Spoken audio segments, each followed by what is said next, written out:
செவ்வாயை அதிபதியாக கொண்ட விருச்சிக ராசியில பிறந்தவர்கள் ரப்பர் மரங்களுக்கு ரணங்கள் ஒன்றும் புதிதல்ல என்பது போல எத்தனை கஷ்டங்கள் வந்தாலுமே உங்களை நீங்களே தேற்றிக் கொள்ளக்கூடியவர்களாகும்.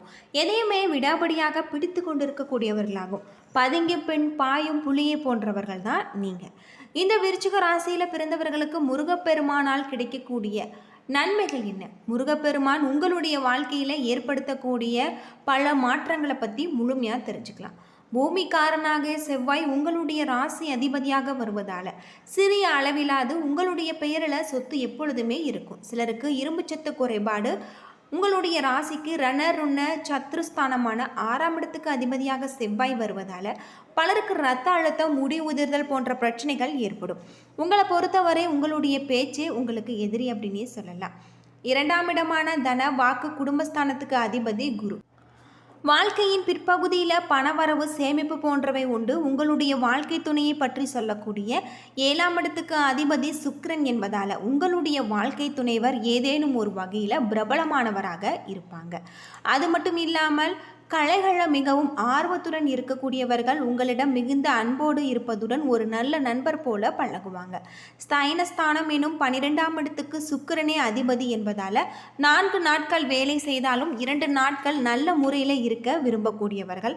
அடிக்கடி வெளியூர் சென்று வரக்கூடியவர்கள். பயணங்கள் விரும்பும் நீங்கள் அதற்காக பணம் சேமிக்கக்கூடியவர்களாக இருப்பீங்க. விருச்சிக ராசிக்கு அதிபதியாக செவ்வாய் இருப்பதால் நாணியர்கள், மகான்களை தரிசித்து வணங்குவது நல்லது. மேலும் செவ்வாய்க்கு எதிர்குணங்கள் கொண்ட அனுஷ்டத்துக்கு அதிபதியாக சனியும், கேட்டைக்கு அதிபதியாக புதனும் வருவதால் நன்றாக சுகபோகங்களுடன் வாழும் பொழுதே வாழ்க்கையின் நிலையாமையை குறித்து சந்திப்பீங்க. காடுகளிலும் மலைப்பகுதியிலும் சுற்றி திரியும் சித்தர்கள் என்றால் உங்களுக்கு ரொம்பவே பிரியம். மிக பழமையான தலங்களையும் அங்கே இருக்கக்கூடிய சித்தர்களுடைய ஜீவ சமாதியுமே தரிசித்து வழிபடுவது நல்லது.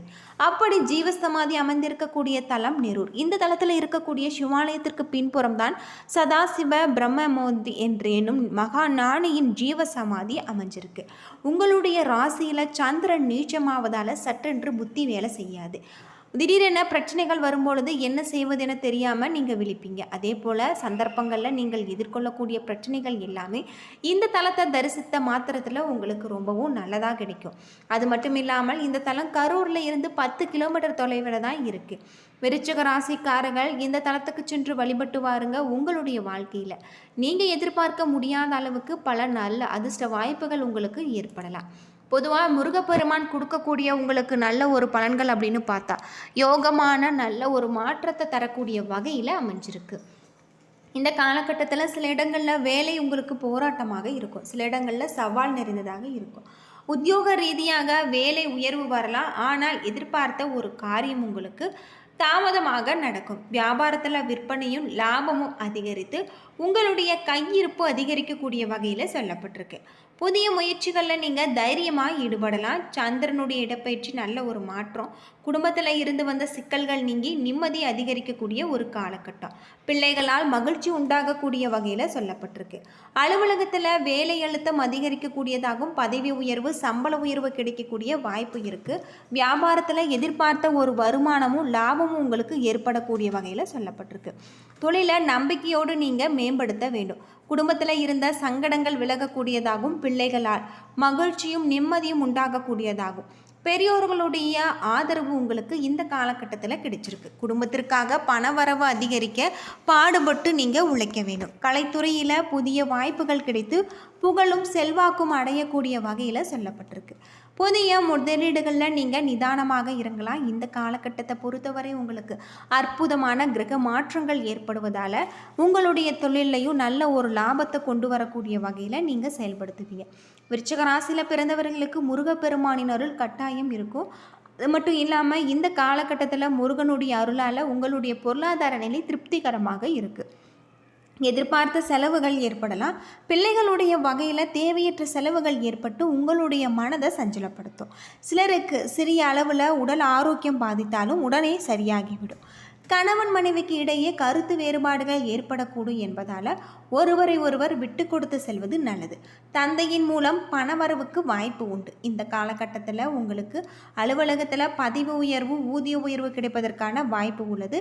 சக ஊழியர்கள் அனுசரணையாக இருப்பாங்க. சிலருக்கு பணியிடத்தில் மாற்றம் ஏற்படக்கூடும். வியாபாரத்தில் விற்பனையும் லாபமும் உங்களுக்கு திருப்தி தருவதாக இருக்குது. பங்குதாரர்கள் உங்களுடைய முயற்சிகளுக்கு உதவி செய்வாங்க. குடும்பத்தை நிர்வகிக்கக்கூடிய பெண்களுக்கு குடும்பத்தில் செலவுகள் அதிகரிக்கும் என்பதால் கடன் வாங்க வேண்டிய ஒரு சூழ்நிலை ஏற்படலாம். வேலைக்கு செல்லக்கூடிய பெண்களுக்கு அலுவலகத்தில் சூழ்நிலைகள் மகிழ்ச்சி தருவதாக அமைஞ்சிருக்கு. இந்த காலகட்டம் முழுவதுமே உங்களுக்கு அற்புதமான பல மாற்றத்தை தரக்கூடிய வகையில் கிரக நிலைகள் இருப்பதால் உங்களுடைய தொழிலில் இருக்கக்கூடிய அனைத்து விதமான பிரச்சனைகளுக்குமே நல்ல ஒரு தீர்வு கிடைக்கக்கூடிய வகையில் கிரக நிலைகள் இந்த காலகட்டத்தில் உங்களுக்கு சொல்லப்பட்டிருக்கு. விருச்சிக ராசியில் விசாகம் 4ஆம் பாதம், அனுசம், கேட்டை நட்சத்திரம் இருக்குது.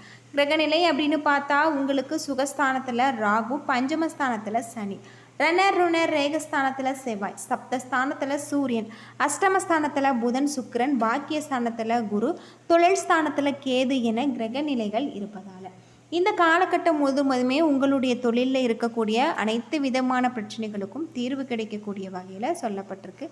தொழில் நிமித்தமான ஒரு பயணம் ஏற்படக்கூடிய வகையிலும் உங்களுக்கு சொல்லப்பட்டிருக்கு. பெண்களை பொறுத்தவரை எடுத்த காரியத்தில் நல்ல ஒரு லாபம், எதிர்பார்த்த பண வரத்து உங்களுக்கு தாமதப்படலாம். ஆனால் வீண் பிரச்சனைகளை சந்திக்க வேண்டியிருக்கும். உங்களுக்கு தன்னம்பிக்கை அதிகரிக்கலாம். எதிர்பார்த்த உதவிகள் உங்களுக்கு கிடைச்சிருக்கு. எந்த ஒரு காரியத்தையுமே நீங்கள் ஆராய்ந்து செய்வது நல்லது. அது மட்டும் இல்லாமல் தொழில் வியாபாரத்தில் வீண் அலைச்சல்களும் பண விரயமும் இருக்கும். புதிய ஆர்டர்கள் கிடைப்பது உங்களுக்கு தாமதமாகும். மனதில் வியாபாரம் பற்றிய கவலை ஏற்படும். உத்தியோகத்தில் இருப்பவர்களுக்கு அலுவலக பணிகளில் கூடுதல் கவனத்துடன் செய்வது நல்லது. குடும்பத்தில் நிம்மதி குறையும்படியான ஒரு சூழ்நிலை உண்டாகலாம்.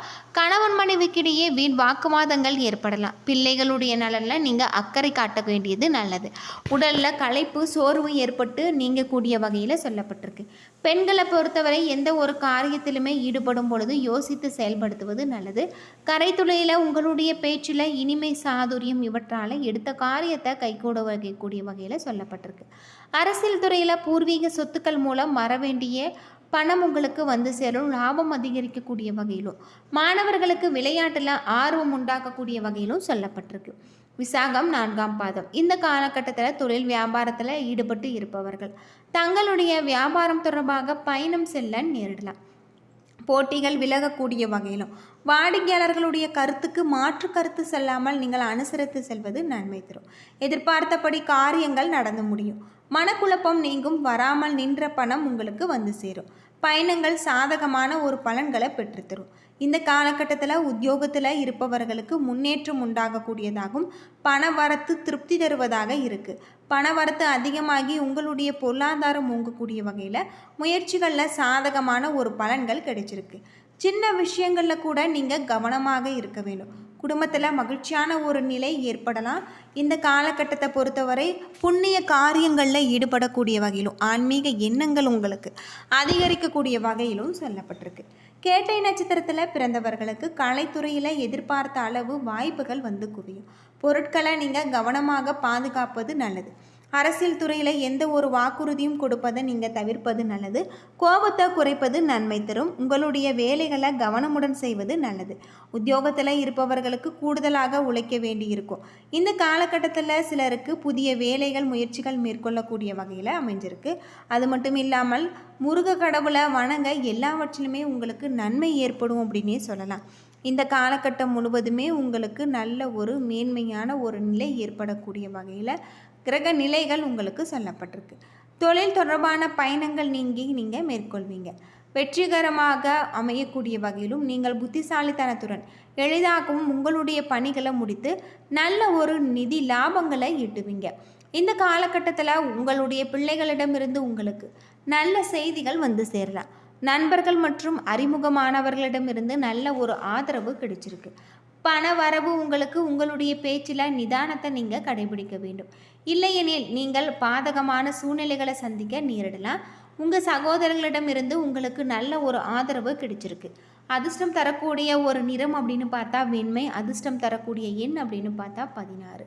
இந்த காலகட்டம் முழுவதுமே உங்களுக்கு அற்புதமான மாற்றத்தை தரக்கூடிய வகையில் கிரக நிலைகள் அமைந்திருப்பதால் உங்களுடைய தொழிலில் நல்ல ஒரு லாபத்தை நீங்கள் கொண்டு வரக்கூடிய வகையில் கிரக நிலைகளும் இருக்குது அப்படின்னு சொல்லப்படுது. என்ன நண்பர்களே, இந்த வீடியோ உங்களுக்கு பயனுள்ள ஒரு தகவலை தந்திருக்கும்னு நினைக்கிறேன். நம்ம சேனலை சப்ஸ்கிரைப் பண்ணலைன்னா மறக்காமல் சப்ஸ்கிரைப் பண்ணிடுங்க. நன்றி நண்பர்களே.